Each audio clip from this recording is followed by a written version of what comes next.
Hi everybody, welcome to the Rambling Toffee podcast. I hope everybody's doing well this Monday and hope that you're not getting drenched out there if you're out and about. It's a bit miserable outside. But yeah, hope everybody's doing really, really well today. How can I start this podcast? Obviously, a good result on Saturday, which was much needed uh, with the 2-1 win over Crystal Palace. I'll get more into that in a moment. And also, I'll get further into the takeover, obviously, which was confirmed last Monday, halfway through my podcast when that was all confirmed by the club and also the freaking group. I want to talk a little bit more about that going forward. And also, I want to talk about the next week's episode, which finally I'm going to be having the great, Mark Thomas, who does great drone footage of the stadium right from the beginning right through to now currently, and bringing him on hopefully be Sunday when I'm going to recording that. So yeah, so that's something to look forward to for next week's podcast. So yeah, let's get started. Everton 2, Crystal Palace 1. Yes, much needed 3 points. How we got them, how we got to that point, how to get those 3 points, we needed it desperately.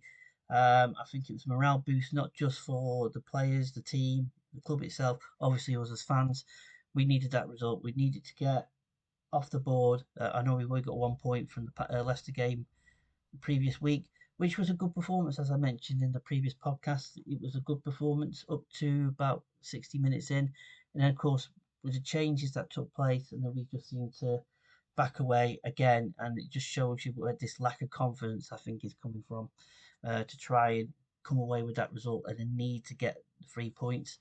And I think we've seen this season predominantly where we've been in good positions in games that we've not been able to you know get to the end of the game and actually get the results that we needed.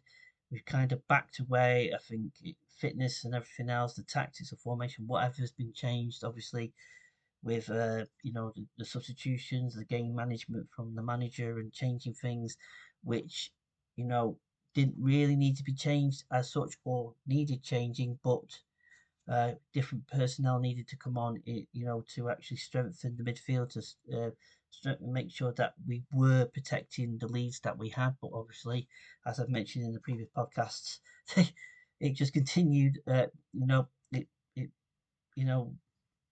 it didn't work, and basically them decisions. Obviously, in the end, we could have been in a better position if he made the better decisions at the with the game management and the decisions when he made the times when he actually did it. So you've heard, if you've listened to the previous podcast, you've probably heard what I think about Sean Dyche anyway, and his game management and my feelings for his future. I'll talk more about that in a bit as we go through this podcast. But yeah, 2-1, Everton 2, Crystal Palace 1. The team set up as expected to an extent. Jared Brantwaite coming back in, which was absolutely fantastic to see him back, and massive difference. We shouldn't always rely just on one player. When he's out injured like that, but he was much needed to come back into the team, and settle there with Tarkovsky. Ashley Young played in the Patterson, and obviously Seamus Coleman's still injured as well. The two of them. Hopefully, we might see Patterson maybe next week against Newcastle, but Ashley Young was back on the right wing. Mikalenko came back in. Obviously, I think he might have had an injury the previous week, and also he obviously had the sickness bug that was going around the club. So basically, if you looked at that back, it's like we're finally getting a little bit more of a settled back four. Um, and then the midfield, obviously, stayed the same from the previous week. Decore played with Mangala in the central position. And I'll get onto Decore in a moment, uh, but that was obviously from the team that drew with Leicester the previous week. So that was in a Cabot Lewin up front. So everything was settled. But I want to be positive when I do podcasts and when we do games. When we played well in games and when we deserved to get results, but that first half was absolutely terrible, and it was awful to watch. I go in there and I'll get behind the team as much as I possibly can. I'll shout and run, get right behind them as much as I possibly can. And everybody around me is the same. We all want the best. We want to see our team to start well, get forward, get on the front foot. We're at home, obviously, to get up there and actually, attack Palace. Palace are not doing as well at the moment, neither, but they've got some really, really strong players in their team. Eze is one of them. And if you look at them, they are massive. They're about 6 foot somethings. They're like monsters on the pitch. They're that big and strong and pacey. And I think they'll be fine further down the line. I think they will get better, hope for them. But on Saturday, that first half from the beginning, we were out. It was like the team had never met before. And I've talked about this last season when we were going through that run of results where we were not getting any kind of results, not playing well. Everything was terrible. The football, we just couldn't put one pass the ball to anybody. It was like, what did Sean Dyche do in training? But what was the setup? Was it the formation? The formation is as it is. It's as it always has been. The tactics, what has gone on? It's just like they didn't know what to do. They were getting out of position. Lindstrom, who played well against Leicester the previous week, was out of sort. He was just basically getting the ball. He was misplacing balls, his passes. He was out of position a lot, and it was all over the place. And even Jared Brantwaite coming back into that central defensive area, basically it took him a while to get going. We saw the best of him. Obviously, we'll talk about the second half, and it's a tale of two halves, obviously. But he took a while to get going, and it's like, and I was sitting there and I was watching James Tarkowski, and they were coming forward, and the ball was getting to the wing. The pace of James Tarkowski was slow. He was slow to go out, and he was slow to get back into position. And they were getting behind us, and they were getting crosses in, and the inevitability. But I was watching this, and I was thinking, what, what's going on here? What is actually happening? Because that first half was absolutely. I don't know if I'm going to say it's probably the worst first half display I've actually seen an Everton team playing for a while. And I'm trying to think of talking about if there's any other games that we played like that. We probably have, but that this fresh in my mind. But that first half, players were all over the place. The core eight was not even protecting his defence. He was all over the place. He was getting the ball in positions, and when he would try to get forward, he was being dispossessed. He was actually giving the ball away. And the only player in that first half who was trying and trying and trying to get us forward and get us up the field was Ndiaye. And of course, we had that opportunity when McNeil as well flashed the ball across, and all it took was for Calvert to put his toe on it, and that was the only kind of chances that we had. But we weren't getting forward, and it was just it was awful. Mangala, who had a good game against Leicester, he was all over the place as well. It's like nobody. They were all standing, like thinking, "What do we do? Should I be in that position? Should I be in that position? What do I need to do?" And and I'm just that. This is why, and um, the manager and his position as manager is the pressure is obviously on him, but when when that time's going to happen, when Freaking takes over, when that happens in November, how quickly we go through disapproval.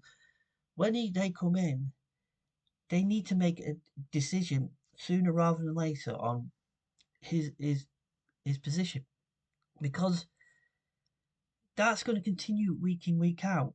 Confidence is a wonderful thing, and I'll talk about the second half and the positive of that second half as well. But that first half, it's grained in my head, and and I don't want to think about it, but it was there. And it's easy to after I have to analyze a game of football, I have to talk about that first half, and I can walk away. I can go in my mind 3 points. Don't care what happened in that game, as long as we got the 3 points. That's the main thing. That's the main take home of the whole thing. Is that's my mindset. But I want my teams. I don't. At this moment in time, I want to see my team perform straight from at home, going out there and doing the job. But that first half was awful, and I don't like to be negative about it, but that it was just like the players didn't know, like they didn't know each other, they didn't know what to do with the ball, they were giving it away. The pace, it was like we were just like all over the place. And if that was any other team besides Palace, Newcastle, an example next week, they'll come and score goals for fun, and in that first half, if we play like that again. But anyway, that's what happened. That's what my feelings are. I feel that despite you could be positive about this week, which I will do, and I am positive about the result because at the end of the day, it's a results business. We won. That's the main thing at the end of the day.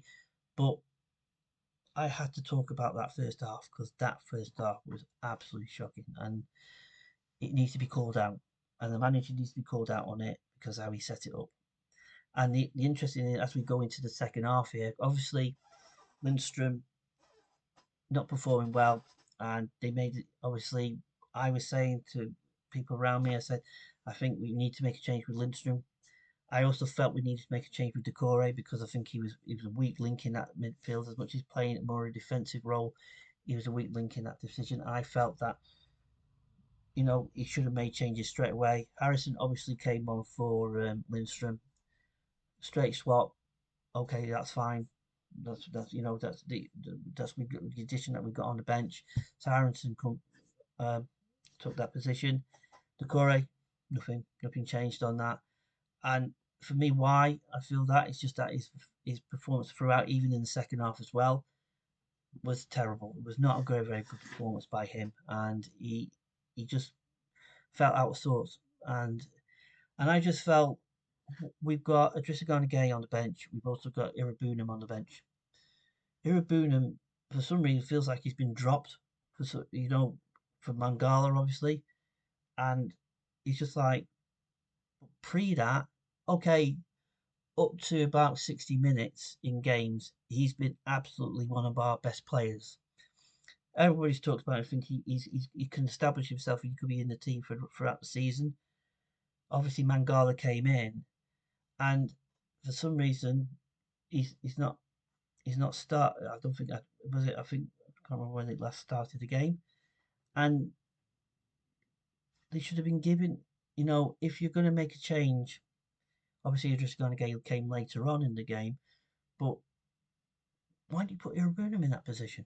Let him do what he's the legs that get him the way he has been playing for that period of time. If he's on the bench, bring him on. If Decore is not performing and not doing his job and being very lackluster in his motivation and in playing in that defensive position, defensive midfield role, Sean Dyche, you've got a young player, needs all the experience, needs to play as many games as he possibly can, an opportunity, and he's been playing well when he has been. Get him on. Give him that 20 minutes, 30 minutes. Give him the time to get on and make an impact because I think he will make an impact and he'll be doing it. But no.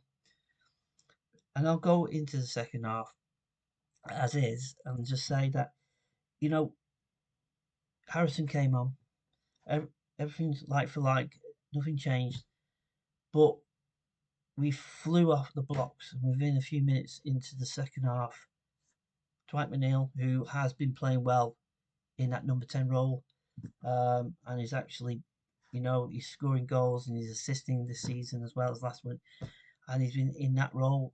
He's comfortable in that role. He seems to be happy in that role. Just went forward. We pressed. We put pressure on the Crystal Palace team. Yes, we reverted back to the good old launch the ball forward, get the knocks down. Dwight McNeil got the ball, absolute rocket right in the top corner. Absolute wonderful goal from him, and he's just continuing in that role. He's perfect in that role, and long may he stay there. And I think that is he needs if he's fit to keep him in that position because that goal was spectacular. And then of course not long after that we again, and this is what happens with the high press, putting the pressure on the defence, the midfield. pushing them back, which is what we need to do. You have to do that at home. After you're the home team, you have to put yourself forward. You're not. We're not the opposition. We're not the away team. We have to go at it. We're one down. We need to get back in it. We've gone to 1-1, and basically a wonderful bit of skill, from Jack Harrison, who when he came on and in that position was hassling their good game right back and hassling him. Was it left back? Just I'm trying to get my head around. He's left back, but basically hassling him to get the ball, pressing, letting them make errors. But the ball came down to him, and he just made that wonderful little turn, instantly crossed it in. Dwight McNeil on the back post, onside. Basically, got a little bit of luck with the defender hitting off his foot, and he just placed it down, smashed right into the goal. 2-1. And I just thought we had the momentum, the confidence, the players. Right, we got 2-1. I thought we could go on, and 3-1. We could have scored again. We could have gone forward. And for me, what I also saw in that second half, obviously, as I mentioned about Ndiaye, first half battling away, second half all over the pitch. He's at the back defending, supporting Mikalenko, supporting his defenders, the midfield, getting forward, getting fouls, doing everything he possibly, the touches and everything else, and the little flick. He keeping the ball to himself. He's just was a great to watch, and I was so pleased for the performance that he put in as well. But he's been doing that in every game that he has been played with us. That he gets back, he does his defensive job, but he gets forward as much as he possibly can. And I think at one stage, I think it looked like he was actually probably needed to be substituted, but he wanted to stay on the pitch. There's a minute he just he got the ball, and he just went down the line, pushing it, getting the ball, taking the team forward, getting fouls, and instead of doing the easy thing that some of our players do, is that when we're in a defensive mode and we need to get the ball away, what do? We clear it, we launch it, get right back, and then it comes back to the Palace team or any team, and they go forward again to try and get an equaliser, to try and get forward. But what Ndiaye does, he gets the ball, and instead of just like kicking it right down, kicking it right down the other end of the field or out the stands, he goes forward. He just runs right to the attacking third, and he gets into that, and takes the rest of the players and takes that pressure off. We need more players to do that. Is to get the ball, and if it's getting fouls from it, do we being treat to getting fouls? You need to do. But what we haven't seen that with the players that we have, because when they get the ball, instead of trying, try. Well, I'm confident enough that I'm going to dribble past those players, and I'm going to get myself further forward down the pitch. They launch it. They just launch it back to the opposition, and they start again. And that we need more of the Ndiayes in us. And I do see a little bit, and I hope he continues to play the way that he does and makes an impact, and as he has been doing, scoring goals, creating opportunities, getting forward, and doing what he's been doing. If we get more and more of that, I do see a little bit of Stephen Pienaar in him. The way he played, the way he got the same thing, and it's just wonderful to see. And I get every time he's on the ball, I would get excited because I'm waiting what he's going to do next. And it's amazing that he gets the ball, and it just takes 3 or 4 players from the opposition trying to get the ball off him.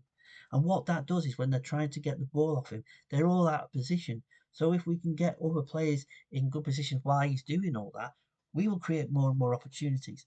But that second half, as I mentioned, the 2-1 up, and Dyer doing the thing, as I mentioned, Branthwaite, really, I mean, he just grew and grew and grew. That first, obviously, a little bit rusty, a little bit, getting back into, playing in the Premier League again and getting back into the swing of things in the first team. Second half, you just know why he's going to be such a great player as the years and years go on. He's going to be an England regular. He's going to probably go to a bigger club than us currently within the Premier League, or whoever. It won't be Manchester United in my form. I think Manchester United, that boat sailed. I think we'll probably get a really, really good fee for him in the summer, unless he wants to sign, extend his contract, and just stay with us. Because, as I mentioned in a moment regarding the Freegan Group and to take over, and when that all happens, we're in a new stadium and everything positive on that front. Going forward, he might decide, well, I want to play my football here. Good young players coming in, good players are coming to this club. Why do I need to go to the likes of Man City, Man United, whoever? Why do I need to go there? But his second half performance, you could just see it grow and grow and grow.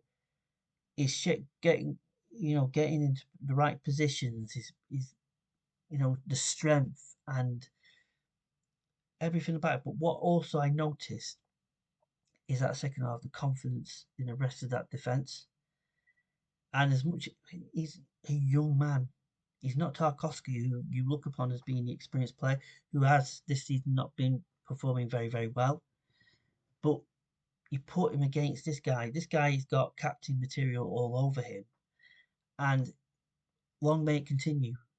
We'll see it again against Newcastle and onwards as the season goes on. Hopefully, we won't have any more injuries with him, and we can move forward. And hopefully, defensively, we'll become a little bit more stable again. And also, Patterson is playing another. I think this evening is playing another under 21s game. Hopefully, he might be on the bench. I got a feeling. Maybe I'm wrong. I got a feeling that he's going to probably be on the bench for the Newcastle game. Well, Sean Dyche proved me wrong because he's, obviously has a young played. Seamus Coleman is probably might be available soon, so it'll be a headache to have.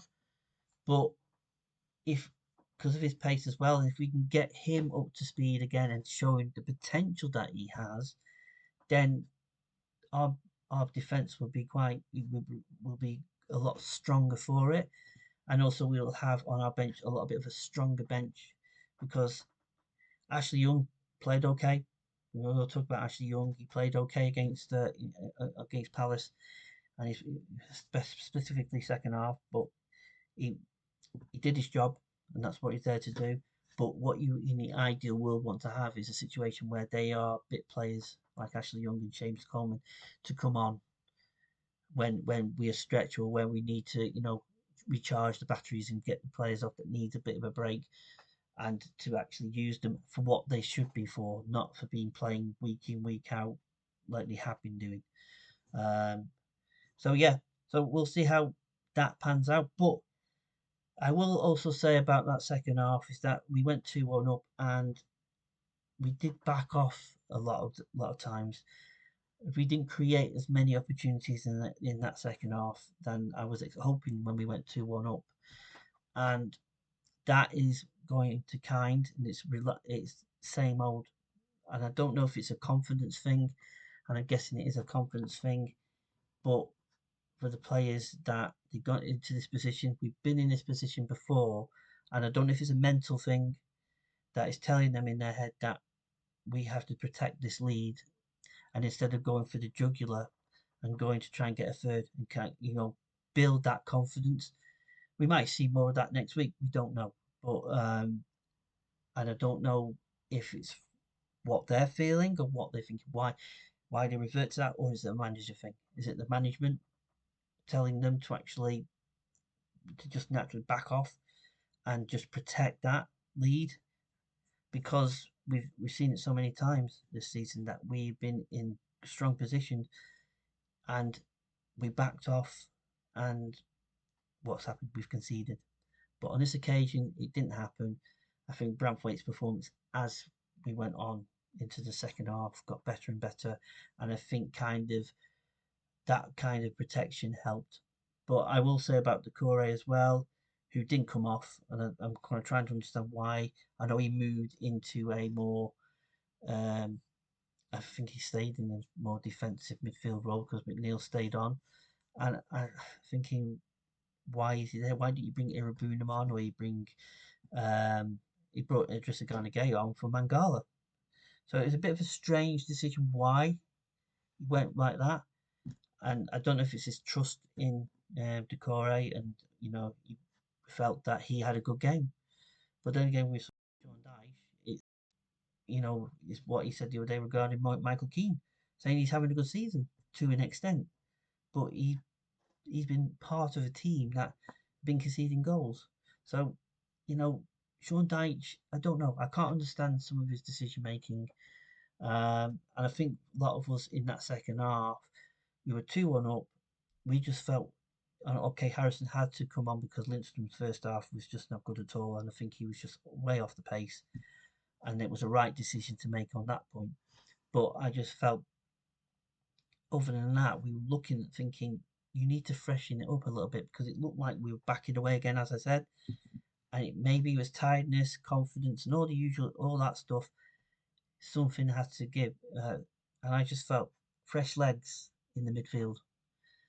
And it didn't take until about the 80th minute until Jessica Garnegay came on for Mangala, but the Corey stayed on. And I don't know what's happened with Irabunum, as I say. Let me know in the comments. What do you think? Has he been dropped? Is there a reason why he's been dropped? What you know? There's an opportunity there that we can give him more minutes. I don't understand it because he started the season really well. Yes, as I mentioned before, that we had the 10 minutes against Bournemouth and that's where he seemed to start to tire. But in my mind, the manager should have been, and I've said this before, should have brought him off, brought Seamus Coleman off in that game. Basically, freshen it up, get somebody in that midfield that's fresh legs that can, protect, get us a little bit further forward and do a job. But I don't know. Let me know in the comments below what you think. Let me know what about Iribuna because it just seems to be that everybody really likes him. I think he's going to be fantastic for us, but I got a feeling I don't think he's going to be very good. I think he's going to be under a new manager going forward in the future, and whoever that may be. And I think he will probably make more of an impact there with a different manager, maybe. I don't know. We'll see. Right. So yeah, good 3 points. We move forward. We go on towards the Newcastle game on Saturday. It's going to be a tough game, obviously, but I think if we can apply that kind of confidence that we had in that 15-20 minute spell and actually have it for the whole of the game and actually put more and more of a press on and put a lot of pressure on the Newcastle defence and actually get Ndiaye into the game.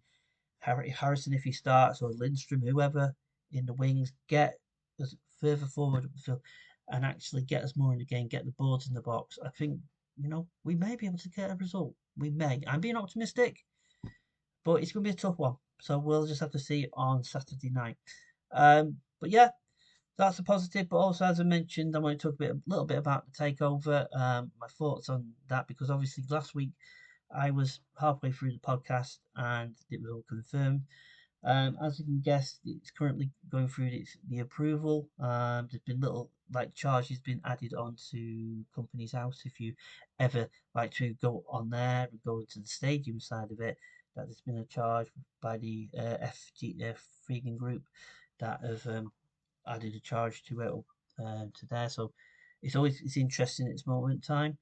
So, but my thoughts is this that it's going we all want it to happen as soon as possible, really.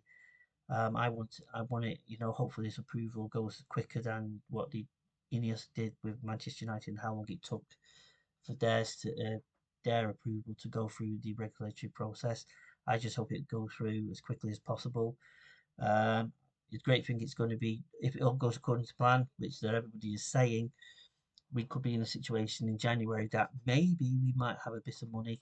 We may not, I don't know, but we might have a bit of money to be able to strengthen the squad. Hopefully, that result on Saturday spurs us on and we can start a little bit of a run, hopefully, and get some results, start getting better results than we have had. And I think, and just go from there. But hopefully, when they come in, that it will be able to actually have the opportunity to bring strengthen the squad because we've got a very small squad and we need to, strengthen it a little bit more. It's an interesting one. Obviously, I mentioned about Sean Dyche.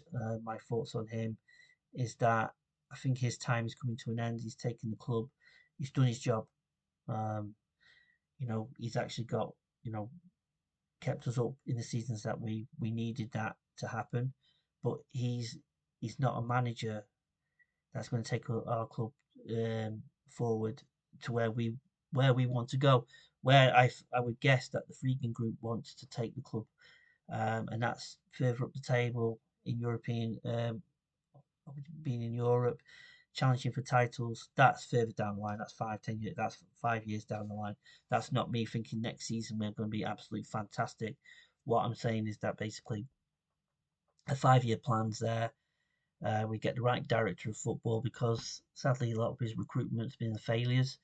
And at the end of the day, you know, I think when they come in, and this is my personal view, what I'm excited about is that they'll come in, they're going to bring in a new CEO, obviously, new board set up, I think a new director of football, and I think a new manager, and I think it's going to be difficult to get it right because what's going through my head at the moment when I'm thinking about it, when Freaking comes in, they've obviously watched the game on Saturday. They think, oh, great, we've got a result, got 1-0, we've got a 3-2-1 win. But they probably watch the same game. And hopefully they've been listening to the fan base, not on social media all the time, but listening to the fan base and the feelings that we have regarding the way forward and the way the team is currently, or the uh, way we're actually playing week in, week out. And, it's 6 wins in since December 23. We had 5. We had one on Saturday, obviously. And that's not good enough. Yes, you can do PDF, the PSR breaches and this, that, and the other, but it's still not good enough. It's not a great record, and it's got to be better. It's got to be better. And I think the people that we have, the manager we have in charge, directing football, they are not the people to take us forward.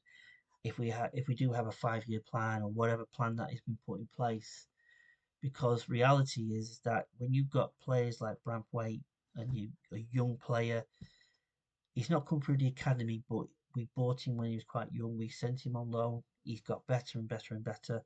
He's just going to get better and better and better. So it's kind of having an academy graduate in some form. For a short period of time, we will be a club that will probably sell our best assets to bring money in, and gradually, bit by bit, in time, that money that comes in will be available, and we'll be able to strengthen the team, bring young players in, not just from the academy that we currently have. If there's any good ones that are coming through, we have got one or two that are on the bench and getting the opportunity to, and also going and using the market out there in the worldwide, not just in Europe, not just Premier League experience. We need good young players worldwide coming in with potential and will play in the first team, and they'll get better playing in the first team, and hopefully we as a team and a club will get better also, and because of that we will move in a direction where we will hope in the future we will not need to sell those players in the future, but for a short period of time we may actually have to sell our assets to bring money in. We may not do. Maybe we don't need to do that, maybe we can bring the young players in that we wanted worldwide and who we can bring the best talent out there, and they come in and we don't need to sell them because we got, obviously, as I mentioned about Freegan, they've got a good, well, their wealth is very, very big. We've got a brand new stadium, so money's going to come in from there, obviously. So and all naming rights, new name rights for the stadium, sponsors, commercially, and all different deals like that are out there. So money will be coming in. So it may mean that we don't need to go and be that kind of club, the likes of Brighton or Brentford or other clubs where they they bring young players in, get them in the first team squad, they get better, and then they have a sell on value, and you get really good, a lot of money from the sell ons. But that we may not be that club because we are, as I mentioned, we're a massive club worldwide. We And this is why Freegans are coming in, not just because of the stadium. as they said in that statement, we're an iconic club because we are. We've won trophies. We've been at the top end of the division for a long, long, long, long time, and we just and it, the great news that we had from that, and the reliable professional people, they're going to come in, and it's going to be great to see what happens in you know where we go into the future. It's going to be exciting times, but I also know that in the short term basis, there's going to be bumps in the road, and there's going to take time for us as fans to start seeing the payoff. Start seeing everything just growing and growing and growing the way it should do for this football club, because that's why we're moving from Goodison Park to Bramley Moor, because you can't build outwards, you can't do anything else with it anymore, and we need to actually generate more money in a bigger stadium and a bigger size stadium. And it's not just about us going to football matches, it's going to be used every day. It's going to be 365 days a year. They're going to have concerts, they're going to have all sorts of stuff. It's going to be open to the public a day in, day out, and it's just going to bring a lot of money into the club and in the old area when we move there. But as I mentioned about Freaking, it's great that they're coming in. It's going to be exciting times, I think, to see what they want to do. I know, they've not mentioned much yet. Hopefully, we'll find out more when that approval is done, and they will, start obviously answering questions, um, and find what is their plans for us going forward and where they want to take this football club. But it's the right people, and hopefully it'll be at the right time. So yeah, it was all good. So yeah, so I mean, for me going forward, I think all positive. Let's continue on this positive train. As much as I have a bit of a negative start to this podcast, with the first half, but let's be positive. Let's get better. We've got Brozier hopefully coming in. Whatever you think about Brozier, if he's going to be good for us or not, he'll be coming. He'll be hopefully have an opportunity to see him play and see if he can capture that early form that he had at Chelsea, when everybody was interested in him. So we'll see what happens in the future. But yeah, let's start this week in a positive frame of mind. We go into the game on Saturday. Just go for it, basically. Well, that's my mindset. I just hope Sean Dyche has the same mindset to get the players to go out there and actually go for it and get a result, and have no fear. Uh, but uh, but hopefully that bit of confidence of that win helps, into the next game. Yeah, so that's it for this podcast this week. Thank you again for listening and watching the podcast. It's very much appreciated. Just to mention, as I mentioned at the beginning, Mark Thomas is coming on Sunday. We'll be recorded on Sunday and it'll be out on Monday. It's going to be fantastic to have him on. Talk about all things Bramley-Moore Dock Stadium, the drone, and everything about that. We'll talk about the football, talk about whatever the result will be on Saturday evening, and anything in between. So, yeah, so thank you again for listening to this podcast. Thank you for the support as ever. Let me know in the comments below what you think, about the performance on Saturday, and about the freaking group. What do you think? What you hope to see from when they come in and take the reins. Let me know in the comments below. On that note, thank you again for listening. I'm back obviously next Monday, with Mark hopefully on the podcast. So take care, have a good week, and I'll speak to you again soon. All right, take care. Bye bye.